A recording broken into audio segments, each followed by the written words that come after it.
Village refuge de Natalina, qui perpétue l'artisanat local de la vannerie sauvage. À l'origine, on avait le panier.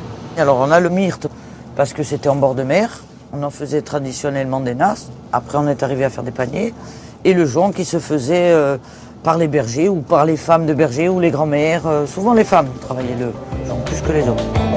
La vannerie est l'art de tresser rameaux et branches pour confectionner paniers, nasses ou bien des moules à fromage, comme les faisselles. Là, en ce moment, je travaille le jonc.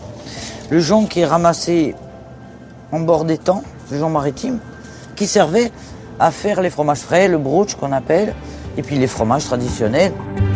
Un savoir-faire hérité de son père et qui se bonifie par la pratique. On peut écrire des livres, on peut faire des tas de choses, mais il faut avoir la personne en face de soi pour apprendre. Parce qu'il y a les petites techniques, et puis il y a le geste, on le voit, le geste, le visuel, c'est quand même plus important que tout le reste. Je fais donc des paquets que je tiens dans les doigts et je fais une croix. Ça, c'est le geste traditionnel qui m'a été transmis par un berger. Pour ces confections, Natalina profite de la végétation corse, comme le jonc, une plante marécageuse aux longues tiges, ou le myrte, un arbuste familier de l'île.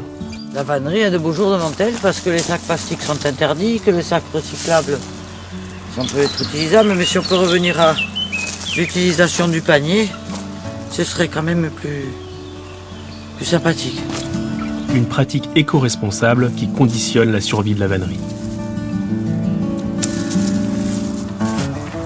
On fait très attention à ce qu'on coupe, on prend ce qu'on doit prendre et pas plus.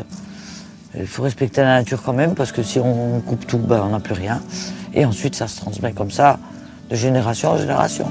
En Corse, la vannerie se perpétue oralement, comme en témoigne Pierre, la mémoire locale de ces gestes anciens. J'ai toujours vu ça depuis que je suis né. À la maison, ils faisaient des paniers pour les gens qui ramassaient les châtaignes, pour le linge. Ça fait partie de notre vie, quoi. On peut pas. La Corse, c'est pas simplement le tourisme. C'est tout ce qui se fait, tout ce qui a la tradition, les bergers, le fromage, et puis toutes ces petites choses qui sont immatérielles et qui touchent notre pays. Tout ce qui touche notre culture.